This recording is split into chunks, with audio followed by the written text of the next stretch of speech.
Hey people, Guyanese Critic here on my first episode of Hammer Time, and today we're going to discuss some of the issues in the news that are going to affect us Guyanese in some way, shape or form.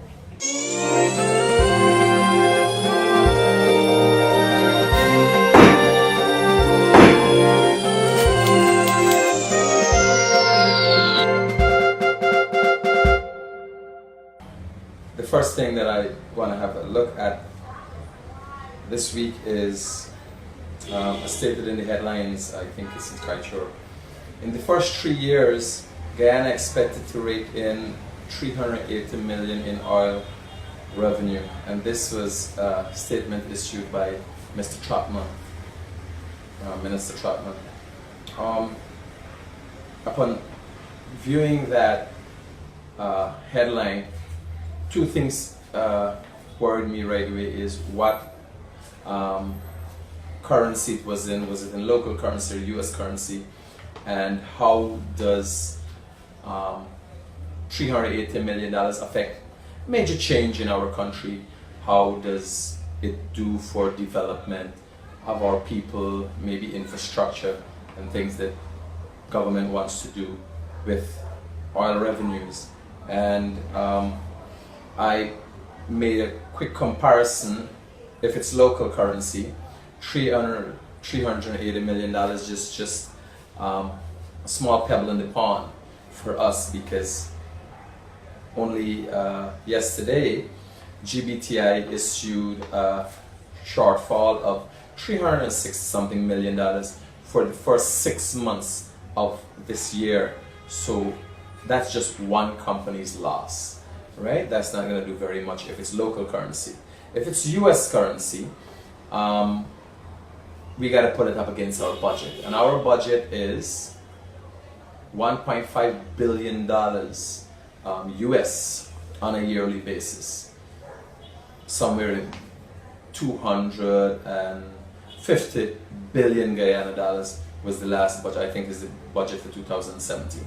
So if you put 380 million US dollars in local currency, it's $76 billion, and it doesn't add up to much. It is $76 billion more than we would have had when we didn't find oil, right? But in light of how it seems to be trickling in compared to what was sold to us by government, that it would be, major changes and all this money is going to be good for this country, I think we need to have a little more opening up to the citizens as to what is in this contract and how it will affect us, because government hasn't shown its ability to jumpstart the economy, and some statements were issued in terms of us holding on for the next 3 years and seeing how oil revenues are going to come in and how it's going to assist us. But the $380 million, it will not make a major impact on the lives of Guyanese citizens. So I'm suggesting, let us have a look at the contracts, what are in the contracts, what they're about, and what the Guyanese people are going to genuinely benefit from, and how they're going to benefit from oil in this country. So far, government has not been very forthcoming on what these contracts are about. They've been very secretive, and you people should know that the last major secretive deal we had didn't work out really nice. That was the parking meter deal. That didn't work out very well for us. So government has to be more open when they're doing anything on behalf of the citizens. We need to know more of what's going on. So that is for the oil, and as it relates to revenue with the government. And another headline that drew my attention is reparations, not the way forward. This was a statement issued by the UK ambassador that I find very hypocritical. Let me go a little more into detail as to what he said.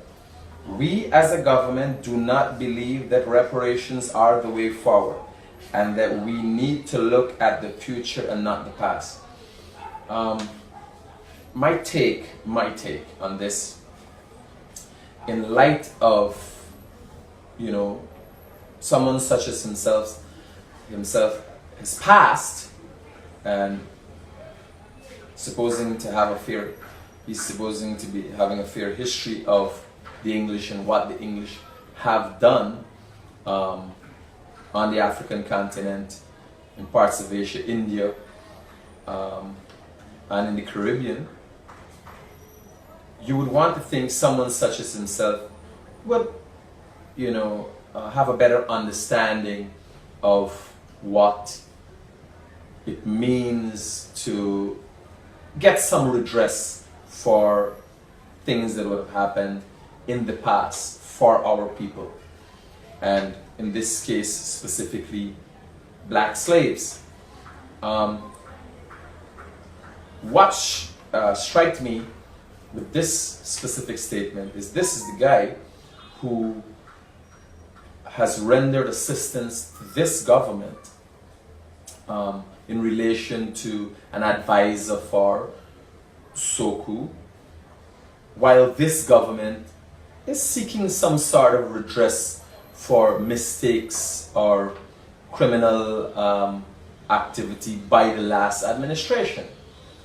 And I'm suggesting this is not the guy, or this guy doesn't, at least in his statements, doesn't share the sentiment of a guy who knows what redress is about. He clearly states that.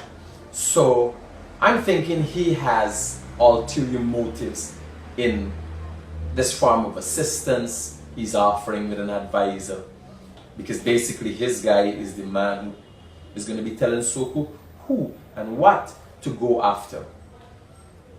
I'm just saying, in light of his statements, I don't think this is the guy to be helping Guyanese people, because he obviously has no intention of giving redress to black slaves who have been used by the empire and been beneficial in building the empire.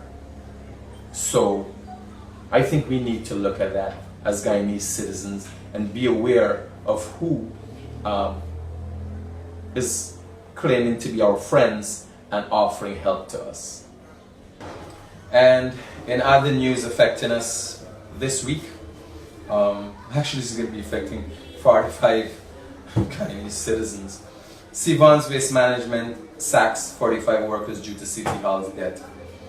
In a statement, it is therefore with considerable regret that we announce that we, with effect of September the 1st, Sivan's Waste Management must discontinue the employment of 45 of their workers. I wanna weigh in on the fact that this has been because of City Hall's poor management methods. Because of poor management,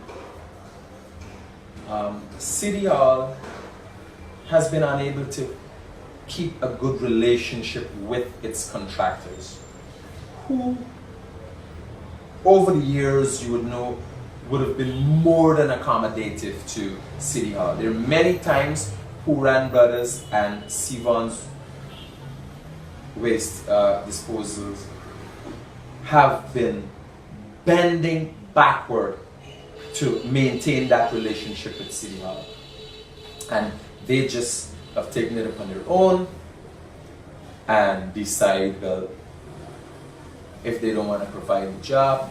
I sense a form of arrogance when I first read that City Hall is going to be employing some small contractors who, by the way, have not been very effective at what they're doing. Bottom line to this story, City Hall has to be looked at. We can't run away from it anymore. This government who is in a very good position to look at City Hall in its entirety because of the kind of power they yield over City Hall. No other government has been able to yield, or at least the past administration has not been able to get full control of City Hall. They've tried through manipulating things, through local government, the ministry. They've tried that by maybe inserting a town clerk and tried things. But this government has a grip, or has enough association or enough of a good relationship with City Hall to put City Hall in check. And that is very much needed to be looked at right now. City Hall's management method, how they give account for money, they do not, as a matter of fact, give account for money. City Hall hasn't been audited, the finances of City Hall hasn't been audited in years. They recently had a gimmick whereas they started the audits, but they did property and movable stuff, and then when it came to the financials, we haven't heard back on it. So City Hall has to be looked at carefully. This is something the citizens of Georgetown have to be cognizant of. City Hall's management structure has to be looked at. Its finances has to be looked at. That is something the citizens of Georgetown need to be cognizant of. And the topic of the week, of this week, and everybody knows the parking meter is my pet project. The headlines last week stated, Attorney General says parking meter contract can be frustrated. The word frustrated I didn't like. Government suspended parking meter over transparency concerns. Now, I firstly want to say thanks to Mr. Williams for showing that this is heading in a direction where there will be no parking meters anymore in this country. I feel that brings a breath of fresh air. I'm meeting people all the time in the streets, and they're asking, you know, what's going on with the parking meters? What's going on with you? Were you charged? What happened? From these indicators, parking meters obviously are not going to be staying in this country. Let me go into some statements the Attorney General made. The Attorney General stated that if the company is playing hardball, the committee could do the same. He noted that he would recommend that the contract be frustrated and the company will not be able to sue. I think the Attorney General might have erred there. You don't play your trumps. This is a document that he had looked at and okayed and signed off on. One of the things that is shown in his statements, and this actually came out from the report that the renegotiation of the parking meters committee had, the report that they've done. I do not have it in its entirety. When I do, I'll be posting it up on my page for everybody to have a look at it. But basically the report has stated that the whole parking meter scenario would not be to the benefit of Guyanese citizens. And one time the committee tried to get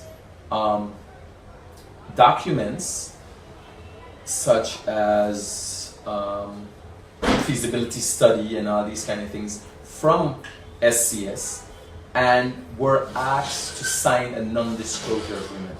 Now, if there was a feasibility study that would have shown that this would be beneficial to Guyanese, I don't see the reason for signing a non-disclosure agreement, because you show it to the Guyanese public and they say, well, it said that over a period of time Guyanese are going to benefit, it's going to benefit from traffic.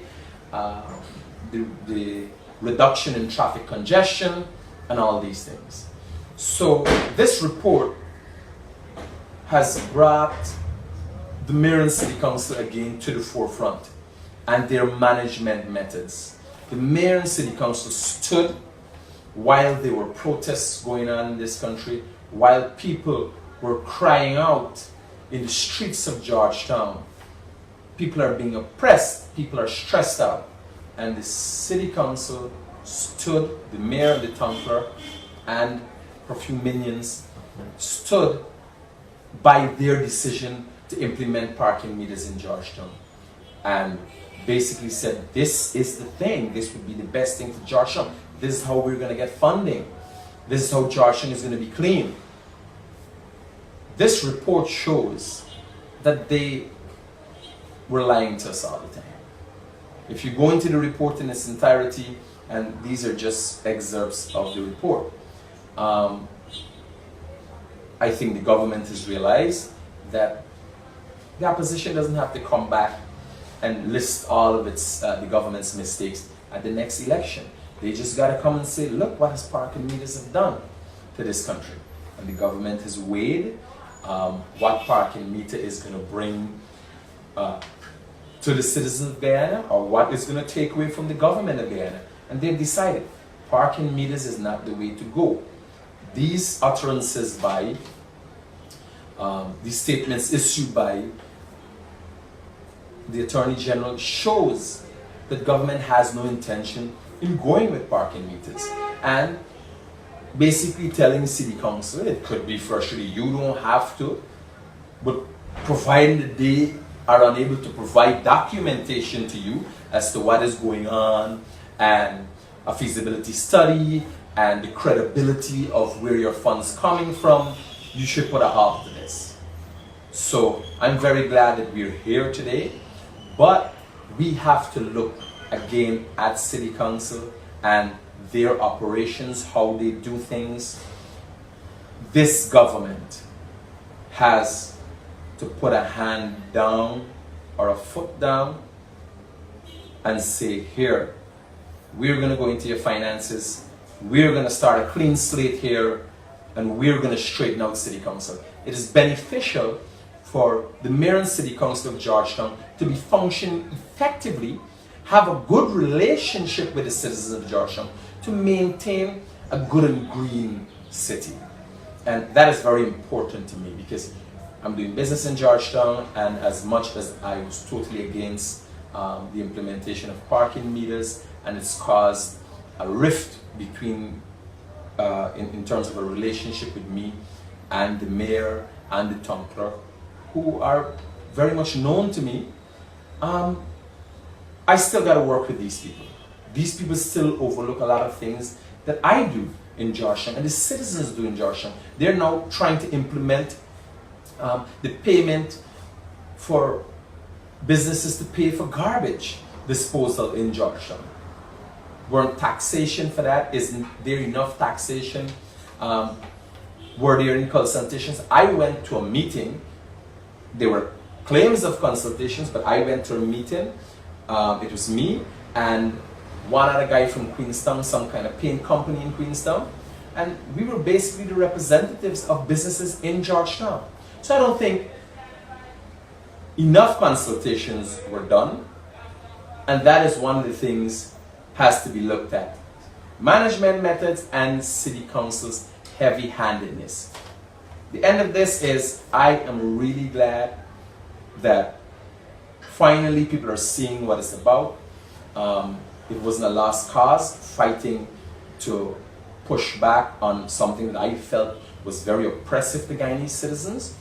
And I think this is the beginning of the end for parking meters. Something we gotta worry less about. Now we gotta move on to garbage in the city and how we're gonna make Georgetown good and green again. So that's my last topic, and I want you people to know you can view this every Saturday on my Facebook page, the Guyanese Critic. Let me get your likes, your loves, your dislikes.